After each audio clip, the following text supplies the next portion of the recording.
Primero, Martín, muchas gracias por estos minutos aquí en vivo. Con mucho gusto. Bueno, lo decía, un aspecto más general, y es conocer tu opinión, calificadísima, muy respetada, respecto a esa aparente elasticidad del derecho, de la Constitución. O sea, allí empiezan a asomar las interpretaciones, ese concepto tan reiterado de las dos bibliotecas, cuando uno debería asumir la contundencia del texto constitucional. ¿Cuál es tu primer comentario sobre eso? Sí, mi primer comentario es que justamente es al revés. La Constitución es la norma más importante, es muy sano. A mí me gusta mucho que en el Uruguay haya una preocupación por temas constitucionales, que aparte significa que a la gente le interesa, pues si no ni los periodistas ni los políticos hablarían de estos temas. Entonces eso me parece que es muy sano. Lo que no hay es una visión clara de cuál es, de qué significa la Constitución. La Constitución es la norma de superior jerarquía y la Constitución contiene normas extraordinariamente abiertas, como son las normas de derechos humanos, normas que hay que ponderarlas entre sí, hay que realizar armonizaciones que pueden ser muy complejas. Por ejemplo, determinar si un periodista se excedió en el ejercicio de la libertad de prensa. Y bueno, no está el caso resuelto en la Constitución, están los derechos contrapuestos. Entonces son normas que tienen una cierta flexibilidad, una cierta vaguedad, y es así en todos los países civilizados del mundo. Y después el otro problema es que la Constitución, cuando regula algo, es un tema muy importante. Es un tema que trasciende, que interesa al gobierno, a la oposición, a los legisladores, a los intendentes. Entonces mueve muchas cosas. Ahí aparecen las opiniones. Bueno, por ejemplo, se ve en este caso. Todo un partido opina una cosa y la coalición rival opinan todos lo contrario. Claro, pero advertís, por ejemplo, en principio cierta, si se quiere, ligereza para encarar el debate. Ligereza yo no creo que sea la palabra, cierta politización. Se interpreta la Constitución de una forma que sea favorable a los intereses político-partidarios, a los intereses del gobierno o de quien sea. Y esto es peligroso, porque si empezamos a hacer esto, la Constitución la hacemos un chicle y la gente va a pensar la Constitución no sirve para nada, porque en definitiva el partido A la va a interpretar como le convenga, el partido B va a hacer exactamente lo mismo, y bueno, se va a ir desprestigiando la Constitución. Sí, que eso es lo que pasa cuando se analizan estas cuestiones. Lo que se advierte justamente es eso que te comentaba, ¿no? Al principio, la sensación de que es todo muy elástico cuando se supone que el texto debería ser muy, muy sólido. Me mencionaste un tema, después voy a avanzar con otras cuestiones, que me parece sumamente relevante y de pronto no tan comentado. ¿Hay vacíos constitucionales? Sí, los vacíos, bueno, del punto de vista teórico que le señalo, los vacíos jurídicos no existen, pero desde el punto de vista de la realidad, de la operatividad, existen los vacíos. El Código Civil prevé que haya vacíos y que hay veces que hay que integrar el Código Civil. La Constitución tiene una cláusula de integración del derecho inferior, el artículo 332. O sea, los vacíos existen, no en materia de derechos humanos, pero sí en reglas, como puede ser el artículo 124. Un caso típico que se ha dado en varios países, no me pregunten ahora que le dé el ejemplo, es la sucesión presidencial. Renuncia el presidente, después se incapacita, después lo meten preso y llega un momento que ¿quién lo sustituye? Y bueno, ahí puede haber un vacío constitucional. Y bueno, los vacíos constitucionales existen, son muy raros por suerte, y cuando existen hay que recurrir a lo que se llaman técnicas de integración. Hay que integrarlo. Claro, o sea que los vacíos legales existen porque hubo voluntad de que existieran. Porque hubo voluntad, porque hubo una omisión, un error, o nadie se dio cuenta de lo que estaba pasando. Cuando uno redacta una disposición jurídica, cuando uno redacta un contrato, tampoco puede prever absolutamente todo lo que va a pasar. En base a la experiencia uno cubre una cantidad de aspectos, pero siempre puede haber sorpresas. Yo creo que los vacíos no deben ser queriendo, porque el constituyente los quiso así. Son cosas que quedaron sin regular y bueno, y ahora pueden generar algún problema. Martín, sobre esa cuestión del eventual vacío legal, se entiende que el 124, que es el artículo más mencionado por estas horas, dice claramente, a texto expreso, dice claramente lo que dice, después vamos a abundar sobre eso, pero no hay en el artículo una sanción posible o quién debería encargarse de esa sanción. Bueno, no, sanción hay, es la destitución, la separación del cargo. Lo que no está previsto es ¿Quién la el procedimiento y sí. quién la resuelve. Eso es lo que no está previsto, ¿no? Hay otras hipótesis por las cuales un legislador puede ser removido del cargo, el artículo 115, el artículo 93 y siguientes para el juicio político, y ahí la Constitución nos dice claramente cuál es el procedimiento y quién toma la decisión final. En este caso no. Sí. Y entonces, allí, ¿cómo debería procederse? Bueno, primero el 124, si es posible. Claro. El 124 es extraordinariamente claro. Realmente no podemos justificar que la conducta del senador Ojeda no esté comprendida en el artículo 24. Se han dicho muchas cosas, que esto es por culpa de la ley que creó un servicio centralizado. Eso no es así. Antes de la ley, esta conducta también estaría comprendido dentro del artículo 124 porque sería administración central. O sea, primero, la aplicación del artículo 124 en este caso es muy clara. Entonces ahí viene el primer problema, es la sanción. La sanción que dice es la destitución. Y acá yo tengo que hacer una aclaración. Yo no sé qué fue lo que hizo Ojeda. Sé lo que ha aparecido en la prensa. En la prensa apareció en un primer momento que había firmado un escrito. Firmar un escrito no me parece que sea nada muy grave. Ahora, después aparecieron algunas noticias que dijo que hizo mucho más, que estuvo en una audiencia, que tuvo entrevista. Bueno, yo no sé, no puedo opinar en el caso concreto de Ojeda, pero lo primero que hay que hacer es averiguar eso, que parece que a todos los que opinaron hasta ahora no les interesa. Yo creo que la sanción que nos dice de destitución, hay que analizarla en forma armónica con lo que nos dice la Constitución, con lo que dice el resto de la Constitución, lo que se llama la interpretación contextual. Indudablemente, si se le separa del cargo, se está tomando una decisión desde el punto de vista democrático institucional muy grave. Es un senador, fue electo por el cuerpo electoral hace un año y poco, y bueno, y lo vamos a sacar. Es cierto que asume el suplente, que el partido va a seguir con la representación correspondiente, pero estamos sacando a alguien que fue electo por el cuerpo electoral. Entonces ahí hay que tener mucho cuidado de qué tipo de infracción, qué quiere decir eso de representar a terceros. Una cosa accidental, sin querer, una mera firma de un escrito, que capaz lo firmó, capaz que no lo hizo él y capaz que lo firmó sin pensar, yo creo que eso no da para una destitución. Ahora, cuidado, si hizo más cosas, el tema cambia. Claro, que es lo que falta saber, ¿no? Si te parece, repaso lo más rápido posible este artículo 124, sobre todo el segundo inciso, ¿no? Dice, tramitar o dirigir asuntos de terceros ante la Administración Central, gobiernos departamentales, entes autónomos y servicios descentralizados. La inobservancia de lo preceptuado en este artículo importará la pérdida inmediata del cargo legislativo. Hubo inobservancia, pero después vamos a la gradualidad. ¿Quién define exactamente el grado de sanción, entonces? A ver, hubo un caso, yo recuerdo un antecedente que fue del gobierno pasado y fue el exdiputado Luz. El diputado Luz, a poco de haber asumido, firmó como abogado una petición de un grupo de vecinos contra un gobierno departamental. Entonces uno mira y se violó el artículo 124. Fue un error. Firmó un escrito y después no lo hizo más y se dio cuenta, se tiene que haber dado cuenta que lo que hizo está mal. Entonces, en ese caso yo creo que el sistema político procedió bien. Es como cuando uno va circulando por la Rambla, velocidad máxima 60 kilómetros y circula 61, 62 kilómetros. Bueno, ¿qué tipo de multa podemos aplicar a una persona que pasó eso y que puede ser que el marcakilómetro de su auto no esté bien calibrado? Vaya uno a saber. Entonces, yo creo que hay que tener mucho cuidado. Y en este momento, a mí lo que me falta es información. Yo no sé qué fue lo que hizo Ojeda. Porque en una época era firmar un escrito que no me parecía tan grave, pero ahora parece que es mucho más. Bueno, eso yo creo que es lo primero que hay que aclarar. Correcto. Pero vuelvo sobre el tema para que le quede claro a la audiencia. De hecho, todavía tengo alguna duda respecto a eso. ¿Cuál debería ser el órgano, el organismo, el poder que determinaría la sanción o esa gradualidad? Si no es tan grave, dejémoslo pasar, digamos, ¿no? A ver, empiezo por el procedimiento.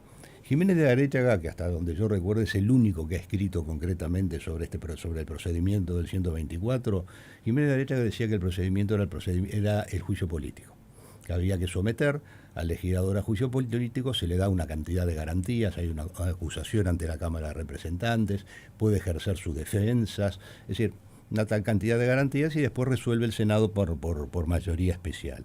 Esa era la posición de Jiménez de Aréchaga. ante un silencio. Este artículo no nos dice absolutamente nada. Si estamos ante un vacío, tenemos que integrarlo.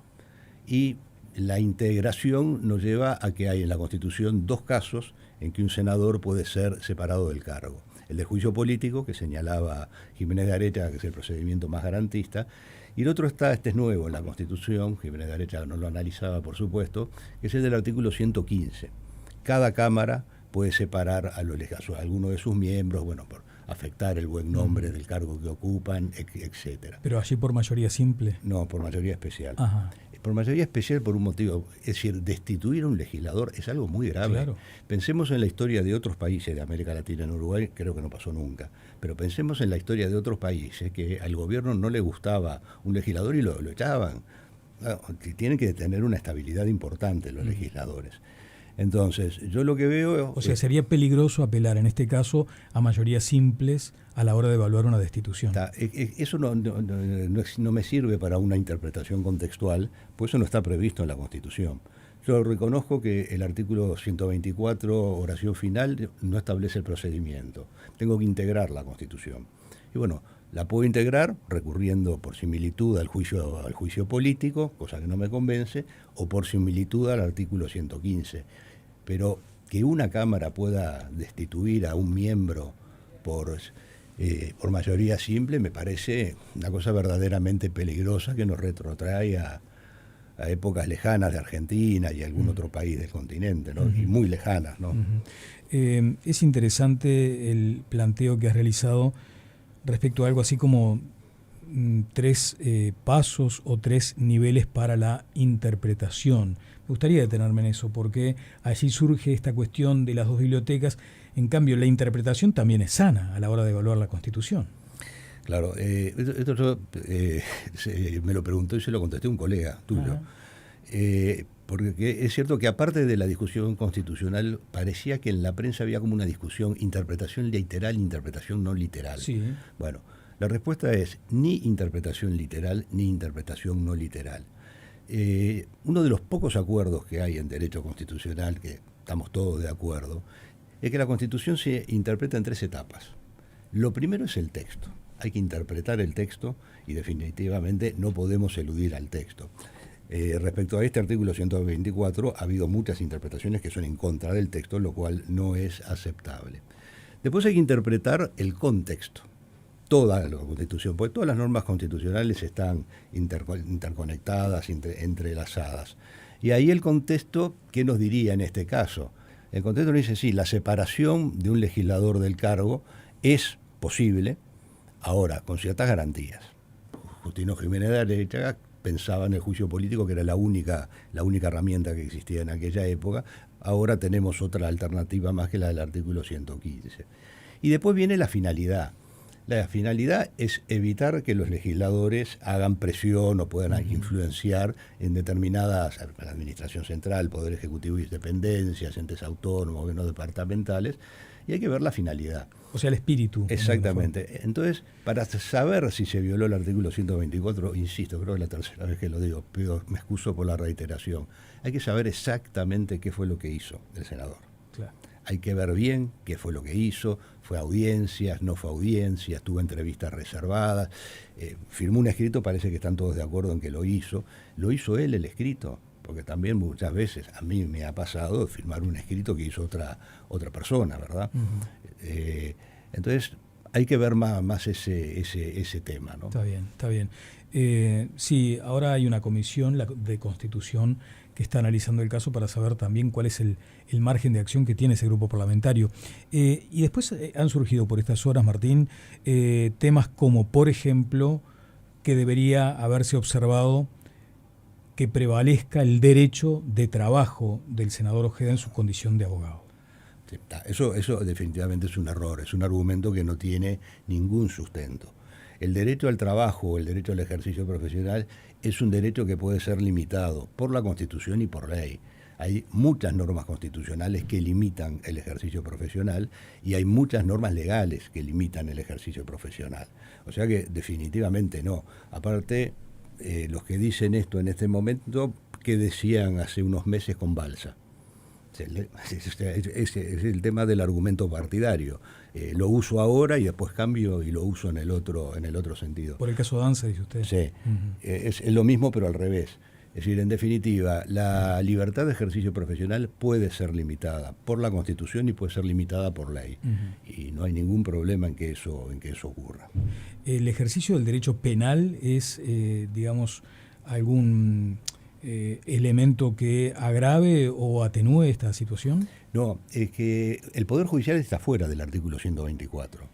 Entonces, por ejemplo, cualquier legislador, abogado, podría ejercer en derecho penal frente al Poder Judicial. Frente al judicial. Frente al judicial. ¿Por qué? Porque se supone que los jueces tienen una independencia mucho mayor que la que pueden tener los fiscales. Entonces, o en general otras autoridades administrativas. O sea, Martín, para que quede, si esto mismo el doctor Ojeda lo hubiera presentado en una instancia ante un juez, no habría ningún inconveniente. No habría ningún inconveniente. Y yo en el fondo pienso que ese puede haber, si fue un error, si fue un hecho aislado, yo creo que ese puede haber sido el error, ¿verdad? Porque en definitiva era una cosa que podía hacer ante el Poder Judicial y bueno, no advirtió en el momento que lo estaba haciendo ante el Ministerio Público, que es un servicio descentralizado. Por eso hay que ver qué fue lo que pasó. Sí, usted habla del Ministerio, tú hablas del Ministerio Público, ¿no? Y allí hubo en este periodo cambios institucionales. Se entiende que el artículo constitucional que estamos aludiendo, el 124, refiere a un texto que en alguna forma ha sido superado por las circunstancias. O sea, la Fiscalía hoy tiene una nueva institucionalidad. ¿Vale esto como argumento? Definitivamente no. Hoy la Fiscalía es un servicio descentralizado que está expresamente mencionado en el artículo 124. Antes de ser servicio descentralizado, el Ministerio Público era un servicio desconcentrado del Poder Ejecutivo a través del Ministerio de Educación y Cultura. Estaba dentro de la Administración Central. La Administración Central está mencionada en el artículo 124. Si lo que hizo el senador Ojeda lo hubiera hecho antes de crear el servicio descentralizado, estaríamos discutiendo lo mismo, porque sería pues, un trámite ante la Administración Central. Acá el problema es que hay una ley, bueno, lo hizo entonces el servicio descentralizado. No hay ningún problema y no tiene ninguna incidencia en la cuestión. También habrá escuchado, en este caso de parte del oficialismo, que la propia Constitución y su inobservancia ya habría sancionado y destituido al doctor Ojeda. A ver, me parece que no es yo creo que no se puede aceptar esa interpretación. Tiene que haber alguien que mire y diga, ¿realmente violó el artículo 124? Tiene que haber un análisis que lo tiene que hacer alguien y después recién viene la sanción. Decir que la Constitución automáticamente sancionó a alguien, creo que no es viable. Ese argumento creo que no funciona de ninguna forma. En estas horas surgió una nota, la tengo aquí, firmada por el doctor Felipe Schipani, el diputado Schipani del Partido Colorado, dirigida al presidente de la Cámara de Representantes, Sebastián Valdomir. Dice: por la presente solicito a usted tenga bien remitir a la Dirección Jurídica del Parlamento una consulta vinculada a la eventual violación del artículo 124 de la Constitución de la República. La consulta concreta a evacuar es la siguiente. ¿Constituye una violación del artículo 124 de la Constitución que un legislador inscriba a su hijo en una escuela pública dependiente del ente autónomo ANEP, en tanto dicha inscripción implica tramitar ante un ente autónomo un asunto a favor de un tercero? Dado que la interpretación de dicho artículo tiene relevancia práctica para el ejercicio de la función parlamentaria, solicito que se recabe dictamen de la División Jurídica y se me comunique en respuesta votada. En fin, ¿qué opinión tiene de esto? Bueno, es una picardía inteligente lo que está diciendo. También se le podría preguntar a la comisión esa si un legislador puede contratar el servicio de UTE o puede contratar los servicios de Antel, ¿verdad? En su casa, en su oficina, si puede tener un celular. Todos esos casos, indudablemente, implican una actuación ante entes autónomos o servicios descentralizados. A ver, creo que es muy claro que cuando un padre inscribe a un niño, lo único que hace es inscribirlo y no puede incidir después en la trayectoria. Es una hipótesis que no está prevista en el artículo 124. Una picardía. Es una picardía inteligente. No, porque indudablemente es inteligente. Está bien. Ahora, considerando esto, ¿no? Hoy usted decía que está bueno que la gente tome conocimiento de los aspectos de la Constitución, que se discuta, que se debata acá en los medios. Una cosa es sana en cuanto a eso, a conocer nuestra Carta Magna, nuestra ley principal. Pero el tironeo, ¿no hace daño? ¿El tironeo partidario? Esta es una pregunta mucho más profunda, ¿no? Hay países en que hay una constitución que es de un partido, ¿verdad? Es la constitución de Chávez, es la constitución de Evo Morales, es la constitución del partido tal. Y la constitución tiene que estar por encima de los partidos. Nosotros tenemos es difícil de entender, es un tema más para historiadores y politólogos. Tenemos la mejor constitución de nuestra historia, pese a que técnicamente tiene defectos, es la constitución de la historia, es la que rigió durante más años consecutivos. Nunca hubo una constitución que rigiera como esta, sin interrupciones democráticas. Entonces, es muy importante la constitución. El problema es cómo la interpretamos. Y a mí me decía alguien que así como los médicos, los químicos, cuando hacen un informe tienen que denunciar sus implicancias y decir, yo desde el año tal al año tal trabajé para tal laboratorio, yo intervine en esto. A mí me parece que en materia constitucional sería interesante que quienes opinamos, me incluyo, también digamos cuáles son las implicancias que tenemos y también ver si la interpretación que estamos teniendo es coherente o es incoherente. Porque, por ejemplo, hay algunos que siempre interpretan a favor de un partido político. No puede ser. Alguna vez no puede ser eso. Entonces, yo creo que es muy bueno que estemos discutiendo temas constitucionales. Demuestra una cierta calidad de política, calidad democrática del pueblo, de la ciudadanía uruguaya, pero creo que tenemos que tener cuidado con la interpretación partidaria. La interpretación partidaria desprestigia a la Constitución y eso es muy malo para todo el país y para todos los partidos. Tenemos que tener cuidado con eso. Sí, en principio podríamos empezar por hacer una encuesta, ¿cuánto conocen los propios parlamentarios de la Constitución? ¿No? Porque ahí probablemente nos llevaríamos una sorpresa. Y en función del lugar que ocupes o del lugar del mostrador en el que estés, interpretás la Constitución de una forma o de otra, casi contraria, de acuerdo a tus intereses, ¿no? Pero incluso, ¿cuánto saben los abogados de la Constitución? El tema del derecho constitucional cambió mucho en los últimos 20, 25 años. Cuando yo era estudiante, la constitucional era una materia de segundo nivel. Se estudiaba poco, habían pocos cursos, se le prestaba poca atención. Ahora, fundamentalmente, por los derechos humanos, la Constitución tiene otro volumen, se aplica en la diaria. Pero también el común de los abogados no deben tener un gran conocimiento de la Constitución, no solo los legisladores. Sí, prácticamente encierra, una pena que nos quedemos sin tiempo, pero me parece relevante, que en todo este asunto podría observarse también cierto choque o injerencia entre los poderes del Estado, cuando vendrían a ser las bases de la República. ¿No hay conflicto ahí entre poderes? No, esto se está discutiendo a nivel del poder legislativo. El poder ejecutivo ni el poder judicial puede meterse. Hubo alguien que propuso que esto lo resolviera el poder judicial, ¿no? Sí. No es el procedimiento. No o sea, la Suprema Corte no... La Suprema Corte no tiene competencia para resolver esto. La Corte Electoral tampoco, por Tampoco ejemplo. La Corte Electoral, ni el Tribunal de lo Contencioso Administrativo por el artículo 313. Esto es un tema legislativo, lo tienen que resolver los legisladores y lo van a resolver los legisladores sin que intervenga nadie de fuera. No, conflicto de poderes no lo veo. Bien. Doctor Martín Rizo, como siempre, ha sido muy amable. Con mucho gusto.